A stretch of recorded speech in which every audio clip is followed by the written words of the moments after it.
जब भी हम दुनिया की सबसे महान यूनिवर्सिटीज के बारे में सोचते हैं तो कौन से नाम दिमाग में आते हैं? ऑक्सफोर्ड, हार्वर्ड, कैम्ब्रिज, है ना? लेकिन आज हम एक ऐसे कहानी में उतरेंगे जो इन सबसे सदियों सदियों पुरानी है। एक ऐसे विश्वविद्यालय की कहानी जो भारत की धरती पर ज्ञान का सूरज बनकर चमका था। चलिए जरा इस पर गौर करते हैं। नालंदा की स्थापना हुई थी लगभग 427 ईस्वी में और ऑक्सफोर्ड की 1096 ईस्वी में। मतलब 600 साल से भी ज्यादा का फर्क। सोचिए, जब यूरोप में कई बड़े शिक्षण संस्थानों का शायद ख्याल तक नहीं आया था, तब भारत में ज्ञान का एक ऐसा विशाल शहर पूरी दुनिया को अपनी रोशनी दे रहा था। और जब मैं विशाल कहता हूं तो मेरा मतलब सच में विशाल है। अपने पीक पर यहाँ एक साथ एक ही समय पर 10,000 से ज्यादा छात्र पढ़ते थे। ये आज की कई बड़ी यूनिवर्सिटीज से भी ज्यादा हैं।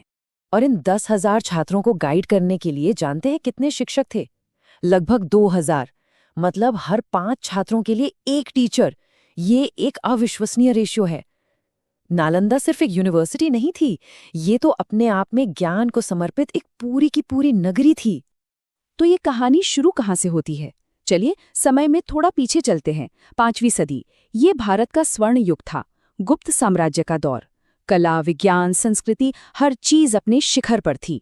और इसी माहौल में सम्राट कुमारगुप्त प्रथम ने लगभग 427 ईस्वी में नालंदा की नींव रखी। और ये कोई लोकल यूनिवर्सिटी नहीं थी। नहीं, नालंदा उस दौर का एक ग्लोबल नॉलेज हब था। यहाँ सिर्फ भारत के अलग अलग कोनों से ही नहीं, बल्कि कोरिया, जापान, चीन, तिब्बत और तो और दूर दराज के फारस जैसे देशों से भी लोग ज्ञान की तलाश में खिंचे चले आते थे। और ये बातें हम सिर्फ अंदाजे से नहीं कह रहे। इसका सबूत हमें एक ऐसे शख्स के लेखों से मिलता है जो खुद वहां रहे, पढ़े और पढ़ाए भी। 7वीं सदी के महान चीनी यात्री वेनसांग। उन्होंने नालंदा में कई साल गुजारे और लिखा कि वहां का माहौल कैसा था, जहां दिन रात सिर्फ ज्ञान और तर्क पर बहस होती थी। लेकिन इतने बड़े संस्थान में दाखिला पाना कोई आसान काम नहीं था। यहाँ की प्रवेश परीक्षा यानी एंट्रेंस एग्जाम बहुत ही ज्यादा मुश्किल मानी जाती थी।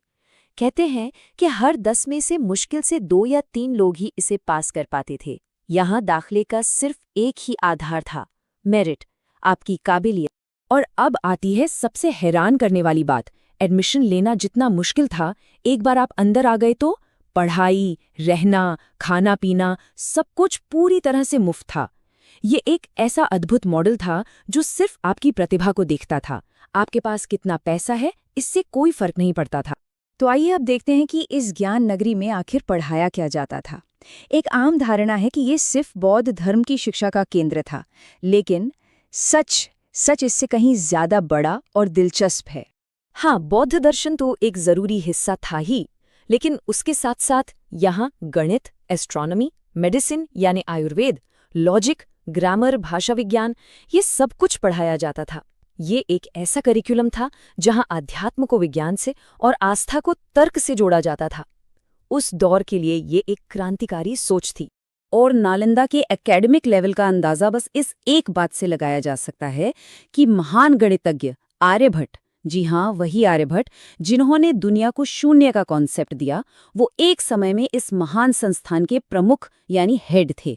किसी भी महान यूनिवर्सिटी का दिल उसकी लाइब्रेरी होती है, और नालंदा की आत्मा बसती थी उसकी लाइब्रेरी में। एक ऐसी लाइब्रेरी जिसका नाम ही पौराणिक था, धर्मगंज। नाम का मतलब था सत्य का पर्वत या ज्ञान का खजाना। और ये नाम बिल्कुल सही था। ये कोई एक कमरे की लाइब्रेरी नहीं थी, ये ज्ञान का सचमुच एक पहाड़ था। धर्मगंज लाइब्रेरी असल में 3 विशाल मल्टी स्टोरी बिल्डिंग्स का एक कॉम्प्लेक्स था। और इनके नाम भी कितने खूबसूरत थे। रत्नोधी यानी रत्नों का सागर, रत्न सागर यानी रत्नों का महासागर, और रत्नरंजक यानी रत्नों से सजी हुई इमारत।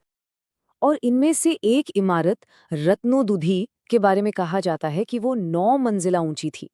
जरा कल्पना कीजिए, आज से लगभग 1500 साल पहले ज्ञान की एक 9 स्टोरी बिल्डिंग जिसमें लाखों हाथ से लिखी हुई पांडुलिपियां रखी थी। लगभग 800 सालों तक नालंदा ज्ञान का सबसे बड़ा केंद्र बना रहा। लेकिन फिर इतिहास ने एक बहुत ही काला और दर्दनाक मोड़ लिया। 12वीं सदी का अंत आते आते मध्य एशिया से तुर्क आक्रमणकारी भारत आ रहे थे, और उन्हीं में से एक था बख्तियार खिलजी। साल था 1193। बख्तियार खिलजी अपनी एक छोटी सी सेना के साथ बिजली की रफ्तार से नालंदा पर हमला कर देता है।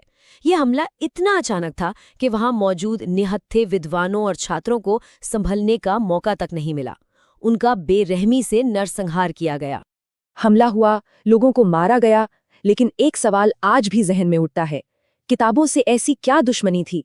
उस विशाल लाइब्रेरी को, उस ज्ञान के पर्वत को आग क्यों लगा दी गई?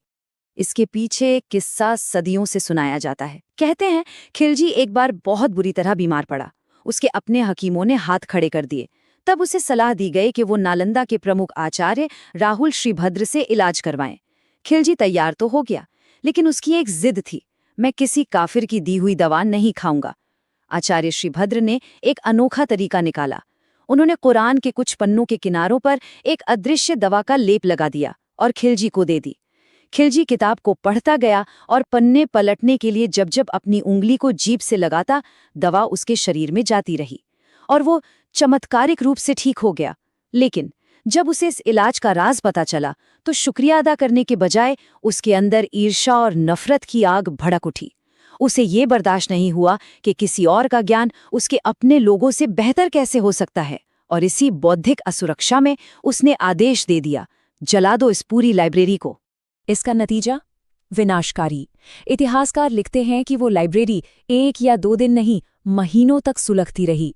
कहते हैं कि नालंदा के आसमान पर हफ्तों तक धुएं का काला बादल छाया रहा। गणित, खगोल विज्ञान, चिकित्सा, दर्शन, हजारों साल का जमा किया हुआ ज्ञान हमेशा के लिए राख बन गया। सदियों तक नालंदा गुमनामी के अंधेरे में एक भूला हुआ खंडर बना रहा। लेकिन जैसा हमने शुरू में कहा था, कहानी यहाँ खत्म नहीं होती। शायद राख से फिर से उठ खड़ा होना ही नालंदा की किस्मत में लिखा था। 19वीं सदी में ब्रिटिश पुरातत्व विभाग ने इन खंडहरों को फिर से खोज निकाला, लेकिन इसे फिर से एक जीती जागती यूनिवर्सिटी बनाने का सपना देखा 2006 में भारत के पूर्व राष्ट्रपति डॉक्टर APJ अब्दुल कलाम ने। उनके इस विजन को दुनिया भर से समर्थन मिला और 800 साल के लंबे इंतजार के बाद 2014 में नए नालंदा विश्वविद्यालय ने अपना पहला एकेडमिक सेशन शुरू किया और अभी हाल ही में 2024 में इसके नए भव्य कैंपस का औपचारिक उद्घाटन भी किया गया। तो आज का नालंदा अपनी जड़ों से उतना ही जुड़ा है। मिशन आज भी वही है, ज्ञान का एक ग्लोबल सेंटर बनना। लेकिन अब फोकस प्राचीन ज्ञान के साथ साथ आज की बड़ी चुनौतियों पर भी है, जैसे कि पर्यावरण और क्लाइमेट चेंज। इसका नया कैंपस एक आधुनिक नेट जीरो ग्रीन कैंपस है। लेकिन सबसे जरूरी बात यह है कि वो आत्मा, वो संवाद, तर्क और सच की खोज वाली भावना आज भी वैसी ही जिंदा है। नालंदा का ये सफर, उसका गौरवशाली उदय, उसका विनाशकारी पतन और उसका प्रेरणा देने वाला पुनर्जन्म हमें एक बहुत बड़ी सीख देता है कि आप इमारतें गिरा सकते हैं, आप किताबें जला सकते हैं, लेकिन ज्ञान की प्यास को आप कभी नहीं मिटा सकते। और ये हम सबके लिए एक सवाल भी छोड़ जाता है, आज की इस बटी हुई दुनिया में क्या नालंदा की वो भावना जहां अलग अलग विचारों के लोग सिर्फ ज्ञान और सच के लिए एक साथ आते थे, क्या वो भावना आज हमें फिर से रास्ता दिखा सकती है? शायद इसी सवाल का जवाब ढूंढने की कोशिश ही नालंदा के पुनर्जन्म का सबसे बड़ा मकसद